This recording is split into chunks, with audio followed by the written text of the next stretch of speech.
अविश्वास प्रस्ताव पर देश को संबोधित करने जब देश के प्रधानमंत्री आते हैं तो उन्होंने अपने 132 मिनट के लंबे भाषण में, मतलब 2 घंटे 12 मिनट के भाषण में लगभग 29 बार मणिपुर का जिक्र किया।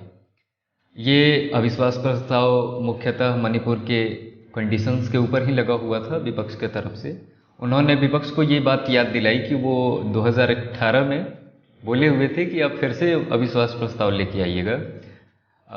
सदन को संबोधित करते समय प्रधानमंत्री ने यह भी कहा कि जब जब विपक्ष उनके खिलाफ अविश्वास प्रस्ताव लेके आती है तो इससे उन्हीं को फायदा होता है, उनकी सरकार फिर से बनती है।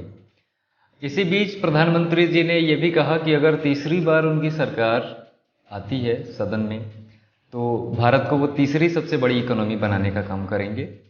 29 बार के अभिभाषण में उन्होंने मिजोरम और पंजाब में इंदिरा गांधी के समयकाल के बीच हुए उन घटनाओं के बारे में भी बताया, जैसे कि 5 मार्च को जो मिजोरम में हुआ था बम का अटैक, इन सभी के ऊपर भी उन्होंने अपना भाषण में अपना जिक्र किया।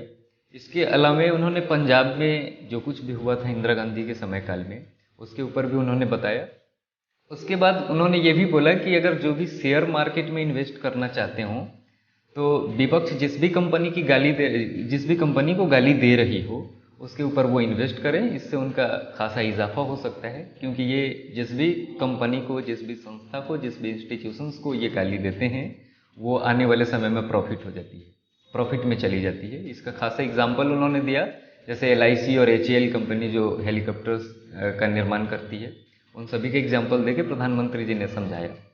फिर उन्होंने ये बताया कि विपक्ष की एक राजनीति बस इस तरह की चल रही है कि वो कॉपी करने के अलावा और कुछ कर नहीं पा रहे हैं। कॉपी और पेस्ट ही उनका एक जरिया हो गया है, कहीं से सरनेम चोरी करते हैं तो कहीं देश के नाम पे गठबंधन का नाम, अलायंस का नाम रखते हैं।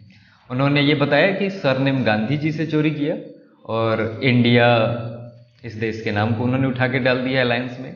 फिर तीसरी चीज़ जो सबसे इम्पोर्टेंट मोदी जी ने अपने भाषण के दौरान कहा वो ये था कि जहाँ से विपक्ष की सरकार एक बार चली जाती है वहाँ दोबारा स्थापित करना मुश्किल होता है। इसके एवज में उन्होंने एग्जाम्पल तमिलनाडु का दिया कि 1962 के बाद से उनकी सरकार वहाँ नहीं बन पाई है। एक बहुत लंबे समय अंतराल के बाद कांग्रेस वहाँ अपनी सरकार को नहीं बना पाई, जबकि कांग्रेस भारत की सबसे बड़ी पार्टी थी। इसके अलावा उन्होंने कांग्रेस के चुनाव चिन्ह के ऊपर भी अपनी टिप्पणियाँ दी।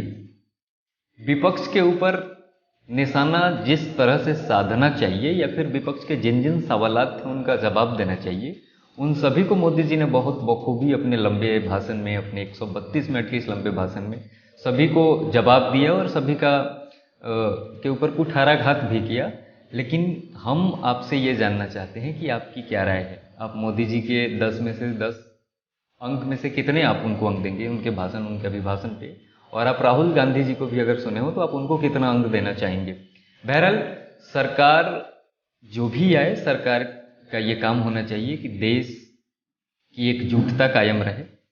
अपने अभिभाषण के दौरान मोदी जी ने एक और बात कहा था, वो ये था कि सदन और सरकार मणिपुर के तमाम लोगों के साथ है, उनके सुरक्षा और उनका पूरा ख्याल रखा जाएगा सरकार के द्वारा। और उन्होंने ये भी कहा कि उनकी खोज परख चल रही है कि कैसे करके जो भी दोषी हैं, जो भी आरोपी हैं, उन सभी लोगों को सजा दिया जाए और मणिपुर में फिर से शांति कायम, शांति स्थापित किया जाए। विपक्ष के इन तमाम सवालों को जवाब देने के बाद मैं आप सभी का राय अपने कमेंट के माध्यम से जानना चाहूँगा कि आप मोदी जी को उनके भाषण के रूप में कितने अंक उनको देना चाहेंगे या फिर आप राहुल गांधी जी को कितने अंक देना चाहेंगे। अब आपकी विशेष राय है, आप जो भी चाहते हैं, जो भी आपके मन में विचार है, उन सभी को आप हमारे कमेंट के माध्यम से बताएं।